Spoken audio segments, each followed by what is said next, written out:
Welcome back to Next Gen Console Watch, our show following all the latest gaming hardware. I'm Damon Hatfield, and as always, I'm joined by Max Scoville, host of Podcast Beyond, and Ryan McCaffrey, host of Podcast Unlocked. And this week we're talking about the rising cost of gaming hardware, all thanks to a RAM shortage that is being driven by AI data centers. So this is all based on original reporting by IGN's own Jackie Thomas.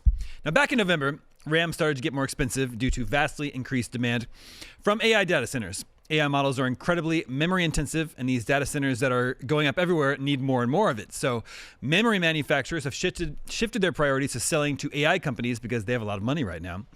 So how has that affected gaming PCs? Well, back in October, 32 gigs of DDR5 RAM cost about $90. Today, it's at least $360, an increase of 300%. That means building or upgrading a gaming PC is really expensive right now. The RTX 5090, the top-of-the-line graphics card available today, is over $4,000.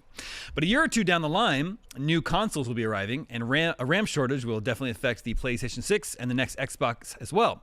None of this bodes well for the Steam machine either. Valve announced its mini gaming PC back in November, said it would launch in January or February of this year, but as we move through that vague launch window, it is looking more likely that the Steam machine is going to be more expensive than many were probably hoping. So Jackie reached out to Anshel Sag, principal analyst at More Insight and Strategy, and he said to expect this memory shortage to extend into 2027 or even 2028. So, Max and Ryan, the cost of current-gen consoles already went up due to tariffs. PS5s and Xbox Series X's and S's it's all more expensive today than when they launched 5 years ago. Nintendo raised the price of the Switch 1, and the Switch 2 is its most expensive console ever by a wide margin. PS5 Pro is $750. A 2TB Xbox Series X is $800. We've got the Steam machine coming in at possibly $900. It seems like we could be looking at $1,000 consoles coming next gen, and I don't see how that would be sustainable, especially considering neither the PlayStation nor the Xbox audiences have grown in 2 decades. So after all that, who would like to jump into this saucy pool we've got going here? Max, what's your take on this? I mean, the big question is, will we see them push the next generation of consoles? Yeah, will they delay them. try to drag this one out? And I think that's a very plausible possibility. The thing that comes to mind is that last year's most played PlayStation games were the exact same ones as the year before. Yep. And they're all games you can play on PS4. And you've got this install base that's growing for PS5, but ultimately, like, what is the motivation for people to jump on a PS5 if that's the bulk of what people are playing? Is just a thing you can play on the console you bought back in 2014 or whatever. Mm-hmm. PS6, we've heard rumblings about it being a handheld unit, a sort of Switch-like, maybe having a more souped-up version. Obviously, Sony has departments behind the scenes. They're tinkering, they're making new hardware, they're figuring out what the next generation of consoles is. But the growing trend we've seen with consoles in general is kind of just diminishing returns, where mm-hmm. The more powerful the device gets, it's just the longer tail it is on development time. And even now we're just barely starting to see games that are exclusive to this generation of consoles. Like, the fact that it was cross-gen for so long is kind of wild. And it's I guess you wouldn't blame them for wanting to be cautious when you're just now getting people on board the PS5. Are you really going to come out and pull the rug out from under them and just show off a PS6? And again, to the point of like $1,000 consoles, this is the first console generation where the consoles have gotten more expensive ever. That never happens. And yeah, the other thing that comes to mind is that we always talk about how Nintendo is cash rich because they don't sell their consoles at a loss, whereas everyone else does, and they make up the difference on software sales. But yeah, I mean, if the software sales are they're just as good on last gen, then what's the point of taking a hit on carting out a new machine that relies heavily on components that are super duper overpriced? And yeah, I mean, it's a difficult time right now, but we're also seeing this shift in technology and this sort of shift of global economic conditions. And yeah, I don't know, I feel like maybe you put your finger in the water. It's not exactly the right time to launch a new console, and maybe 2 years from now isn't either. Yeah. Ryan, how about you? Well, A, thanks for bumming me out, Damon. Sorry. We got some better news coming later. I know. It's early 2026, and I think you can honestly make a case and say that AI is already ruining the next generation of consoles. Like, that hasn't even started yet. I mean, I'm grateful to be the gamer age that I am, because I got to live through a number of console generations where it was really exciting and new and fun when there was a new console generation. Mm-hmm. And the one we just lived through, the PS5 and Series X, has, for me, it's obviously a subjective thing. I think definitely for me, it's been the least exciting new, like fall of 2020. Granted, I know there was a global pandemic and that affected kind of the flow of software as sort of a domino effect from the launch of the machines. But just like, it's, the excitement wasn't there, because the recently on Unlocked, we did a fun little exercise over the holidays as like a holiday podcast Unlocked episode, kind of on the back of the 20th anniversary of the Xbox 360, where we ranked the day one launch lineups for all 4 Xbox generations, like which generation had the best day one launch lineup. And the Series S and X came in dead last, and there really wasn't even an argument, because especially as I went back and looked over the list, there were no games that you had to have the Series X or S for. And the PlayStation 5 wasn't much better. It had the Demon's Souls remake at least, but my point here is that, which Max was already getting into, the PlayStation 6 and inevitable next Xbox, which is going to be this, I guess, this PC, console hybrid thing, it's probably going to continue that, to use Max's effective term there, diminishing returns of excitement and fun in terms of the launch, like the actual, like, it's not just going to be this monumental thing for gamers where it's like, oh my gosh, the new PlayStation, the new Xbox are launching. It's going to be, oh, how much are they? $1,000? Oh, but last time I didn't even really need to buy one. The games didn't even take advantage of it for half the generation. So I'm going to sit it out. It's not healthy for the economics, I think, of the console space, but it's also kind of not healthy for the enthusiasm of the hobby, which I know is impossible to quantify, and maybe it's meaningless in the grand business scheme of things. But the new generation of gamers that's growing up, like Damon, you have young children. Mm-hmm. It's not going to be the same for them, you'd want it to be more exciting for them than it was. You always want better for your kids than what you had, but at least in terms of gaming, it's just not going to be as exciting. It's going to be like, oh, okay, well, I guess I'll play on whatever device is in front of me, and that's fine. But I don't know. I think the industry, just like I do think the industry suffers for not having E3 anymore, which is, I know, is a separate conversation. I think this is an even bigger sort of enthusiasm crisis, if you will, about the future of particularly console gaming. So there's my rant on that. No, I get it. We're sometimes called the enthusiast press, which is a term I actually think is appropriate and I like. And yeah, when you think about these things, it is a little bit harder to be enthusiastic about, the next few years in gaming. Thinking just about RAM prices for a second. Max, do you think there's a possibility a Sony or a Microsoft or a Valve could negotiate lower prices on RAM than consumers because they're buying in bulk? That's a question that is far above my pay grade. I would like to think so. I'd also like to just optimistically think there's some way they can sort of tap dance around it or figure out an alternate solution. I don't know. Sony has a great track record of having weird proprietary technology that it forces on its users. So who knows? Maybe they have some new form of memory that we can rely on. I'm kidding. I have no idea. Well, Ryan, my 5-year-old PlayStation 5 and Xbox Series X don't feel old to me yet. I'm actually perfectly happy with them. So I'm not in any real hurry to get a new generation of consoles. Do you think there's a good possibility that both Xbox and PS5 could be looking at this and like Max was saying earlier, pushing back the launch of their new consoles? Absolutely. I mean, the end of the day, these are businesses, and they are going to make the decision that makes them the most money in both the short term and the long term. And if they're staring down a significant cost increase to make the machine on their side for whatever reason, whether it's one part or several parts, it doesn't really matter. and they're looking at the long tail of it, and they think if they think they can make more money by just holding off the launch to get a cheaper cost of goods, then they're absolutely going to do it. And that analyst that Jackie was speaking to, that you were mentioning at the top there, Damon, suggested that this could last into 2027 or even potentially 2028. Now, right. Analysts are professional estimators, really.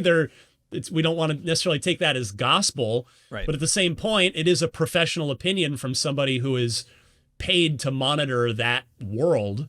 And so, yeah, I mean, the rumblings on the street, the word on the street's been that Xbox is looking at fall of 2027 for the hybrid Xbox console, Xbox PC machine.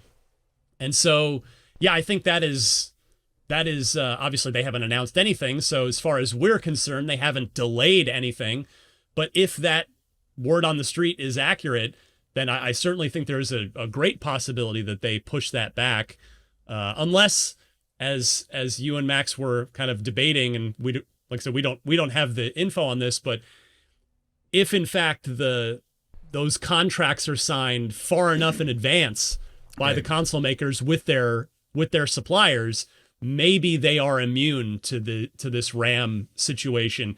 If they've signed a deal for 10 million units worth of RAM, if they've already signed those deals prior to 3-4 months ago, then maybe we're okay and the timelines will be unaffected. But it's that's debatable at this point here in early 2026. It's definitely uncertain times. We'll have to see how the situation unfolds with the RAM shortage going on, throughout 2026 at the very least. But on a lighter note, we do have some good news. It's actually good news for both Xbox and PlayStation. Of course, Xbox is a third-party publisher now. They're spreading their games around. They brought a bunch of their games over to PS5. Forza Horizon 5 has been actually quite successful on PS5. According to Alinea Analytics, it has sold over 5 million copies on PlayStation 5 alone. Just with some rough math, that comes out to about $300 million for a port of a 4-year-old game. That's so it's just clear as day, Ryan. It's clear as day why Microsoft is doing this, right? Yeah. And quite frankly, that game deserves every last sale, even all these years later. And I trust that those 5 million PlayStation 5 owners are having an awesome time with that game because it's still phenomenal. So, I mean, any Xbox fan still clinging to the idea of exclusivity needs to let it go, because from a business case, you can want the exclusives all you want, and you can absolutely make a very good argument that Microsoft only put themselves in this position with all their poor choices, bad decisions, and failures. That is all true. But the fact of the matter is, where we are sitting now, this is only going to be, I mean, we're going to be seeing day and date on, I think, most of it versus even a timed exclusive. Like Forza Horizon 6 is going to be a timed Xbox exclusive, which, as my colleague Michael Hyam on Podcast Unlocked this week was wisely theorizing when I put the question to him of, well, why? If you're doing 5 million all these years later on PS5, it's probably just a development pipeline issue. They only just ported Forza Horizon 5 to PS5 last year, so by the time the Forza Horizon 6 project started, they were already well underway just on Xbox, so they probably ideally would want 6 out day and date on PS5, but just physically can't make that possible. But with all these other, I mean, Gears of War E-Day this fall, the fact that it's a prequel, and I would very much expect that to be day and date on PS5.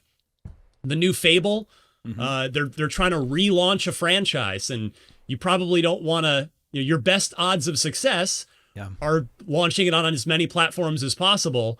So I would expect that to be day and date on PS5. So yeah, it's, I mean, if anything, to kick it to Max here, Sony, I would imagine their eyes are opened a little wider here. It's not been like them so far to put things on Xbox, Helldivers 2, but they've got to see that Forza Horizon 5 number on PS5 and go, well, maybe we should at least rethink the day and date on PC part of this, even if they're still reluctant to put anything on Xbox.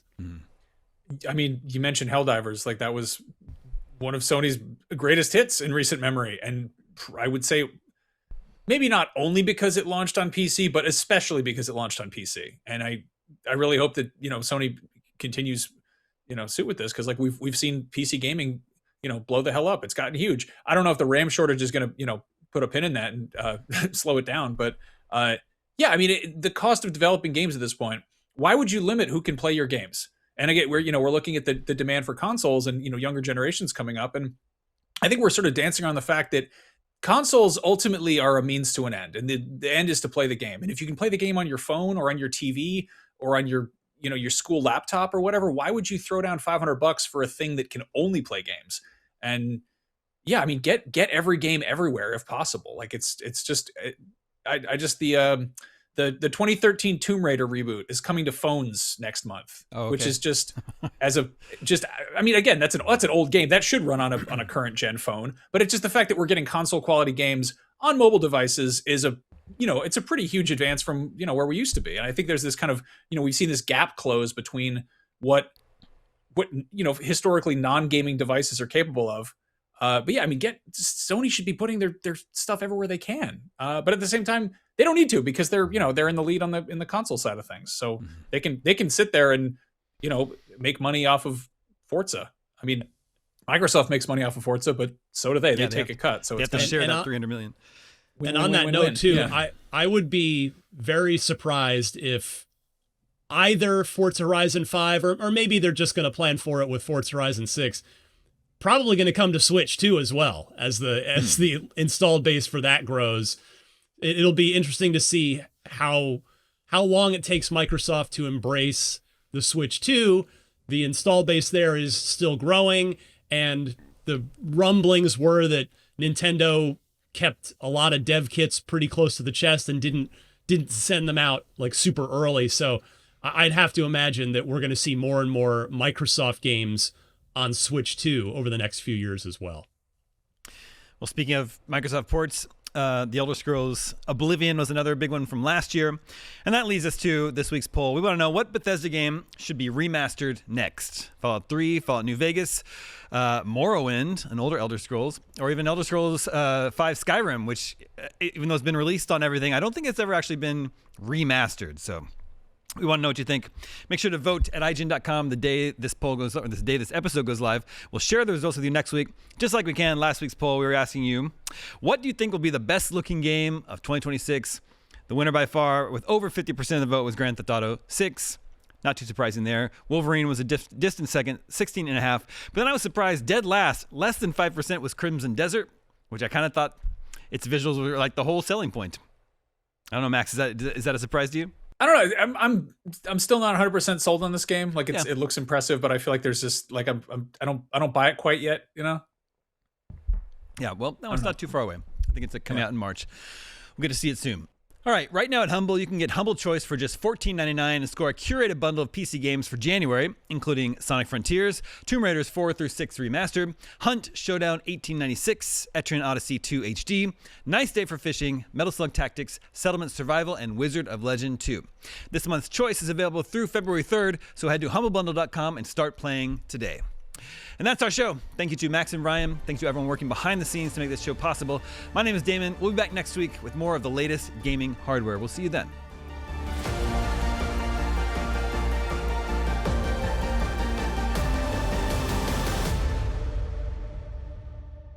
This episode of Next Gen Console Watch was produced by myself, Damon Hatfield, and Jobert Atienza. Technical direction is by Jobert Atienza, with technical production by Marian Franzen and Amir Rakib. Audio engineering is handled by Amir Rakib. Post-production editing is by Jobert Atienza, and graphic design is by Justin Vachon. Next Gen Console Watch is an IGN production and part of the Geek Media Network.